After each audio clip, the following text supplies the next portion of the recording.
va y arriver. Merci, Monsieur le Président.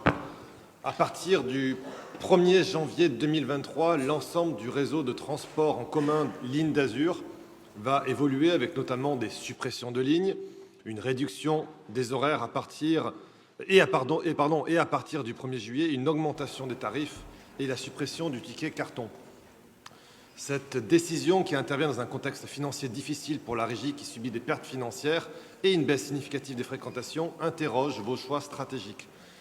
Ligne d'Azur, c'est un peu le commerçant du centre-ville qui se rend compte qu'il dépense bien plus qu'il ne gagne et, dans une réflexion géniale, pour faire face, décide d'ouvrir plus tard, fermer plus tôt, réduire son offre et même augmenter ses tarifs. C'est une solution, oui, mais c'est une solution pour aller droit dans le mur. Alors oui, un réseau de transport est un organisme d'adaptation permanente et c'est normal. Mais cette fois-ci, l'équilibre permettant d'assurer aux usagers la solution la plus adéquate possible est perturbé. Fin de service des lignes de tramway avancées, début de service retardé, idem pour de nombreuses lignes de bus, augmentation du nombre de ruptures de lignes, les correspondances pour les usagers, tout cela affaiblit l'équilibre d'attractivité. Je prends pour exemple la ligne 8, une ligne à effet tram qui ne va plus du tout dans le centre-ville. Cela illustre parfaitement votre stratégie, Monsieur le Président.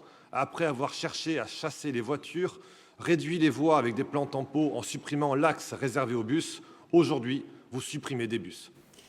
C'est d'autre part le cas pour le parking relais du parc des expositions qui, avec ses 386 places, est le deuxième parc le plus fréquenté par les usagers de transport en commun en 2021. C'est incompréhensible. Enfin, l'augmentation des tarifs qui arrive comme un cheveu sur la soupe et qui est surtout là pour permettre de réaliser une économie de 40 millions d'euros sur la période 2023-2024. C'est dramatique. Si l'on peut facilement comprendre et même appuyer l'augmentation du ticket unitaire comme vous avez envisagé de supprimer le carnet de 10 tickets, par contre, cela est totalement aberrant. Et c'est d'ailleurs le plus utilisé, c'est 25% de la part des validations, je le rappelle. Alors pour être plus précis, et c'est plus subtil que cela, vous ne le supprimez pas, mais vous le passez un ticket à 50 € au lieu de 10. Vous imaginez un instant qu'un foyer modeste peut immobiliser 50 €. C'est totalement déconnecté et la seule logique vise en réalité à demander à l'usager de garantir une avance de trésorerie à la régie. Mais Monsieur le Président, et je raisonne par l'absurde, si l'on cherche la rentabilité d'un réseau de transport en commun, la meilleure solution est hélas de l'arrêter, car il s'agit toujours d'un service public à la charge de la collectivité. Vous pourriez en revanche, afin d'équilibrer les comptes, ne pas réaliser le BHNS sur Cessol-Gambetta ou même le téléphérique entre le Cadam et Saint-Laurent-du-Var.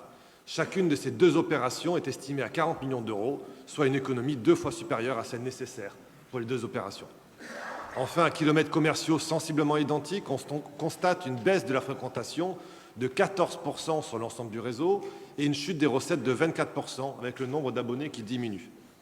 Ces choix stratégiques auront des conséquences. Seront particulièrement touchés les usagers à horaires décalés, à commencer par les employés de restaurants, de salles de spectacle et même le personnel hospitalier, je pense en particulier à Pasteur et la Cassagne. Ils n'auront plus de transport public en semaine après minuit.